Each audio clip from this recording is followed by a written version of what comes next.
कोई गाता था, आज कांटे हैं कल फूल आएंगे, ए बंदे मायूस मत हो। ये श्री कृष्ण भगवान ने गीता में कहा है, श्रीमद् भागवत गीता में कहा है। तो हमने उनको पूछा कि श्रीमद् भागवत गीता में इतने सारे श्लोक हैं, किसी भी श्लोक में ये श्लोक था ही नहीं, ये कहां लिखा है, आप हमें दिखाओ। किसी ने एक कमेंट किया किन्हीं को कि जो दूसरों को मूर्ख कहता है वो स्वयं ही मूर्ख होता है, ऐसा शास्त्रों में लिखा है। तो उन्होंने कुछ उनको बोला हुआ था, मूर्ख बोला हुआ था, उन्होंने डर के मारे कमेंट ही डिलीट कर दिया, क्योंकि पूछने के लिए विवेक नहीं है, जबान नहीं है, ज्ञान को समझने की पिपासा नहीं है, ज्ञान को समझने के लिए इच्छा नहीं है। जब इच्छा होएगी तभी तो ज्ञान समझ में आएगा, जब पिपासा ही नहीं होएगी समझ में कैसे आएगा। तो बाहरी लोगों की बात सुनने से ज्यादा अच्छा है कि आप अंदर की आवाज सुने। दूसरों से ज्ञान सुनने से अच्छा है कि आप खुद सुने। दूसरों से श्रीमद् भागवत गीता सुनने से अच्छा है कि खुद पढ़ें, खुद अध्ययन करें, खुद समझें उस चीज को। जब तक खुद करेंगे नहीं तब तक वो चीज आपको समझ में आएगी नहीं। तो ये सार है, और इस सार को हर कोई समझ नहीं सकता है, ना हर कोई व्यक्ति समझना चाहता है, क्योंकि अगर समझना चाहता है इंसान तो बहुत पहले समझ चुका होता। इंसान को केवल उलझन समझ में आती है कि वो उलझा रहे जीवन में।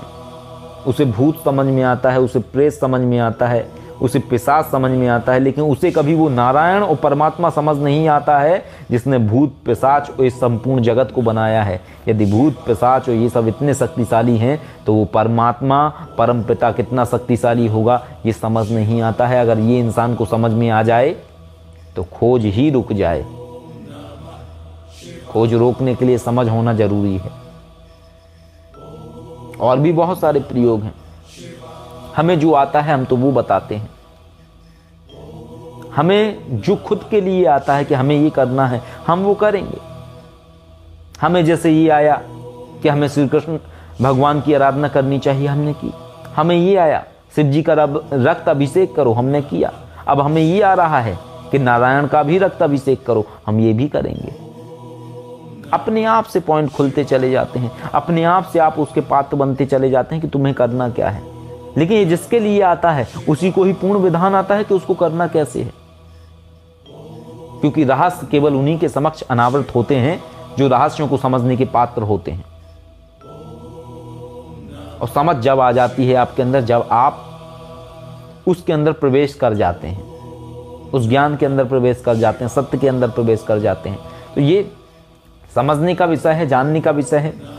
जब जानेंगे समझेंगे तो स्वतः से ही आपको चीज़ें समझ में आने लगेंगी कि क्या सही है क्या गलत है।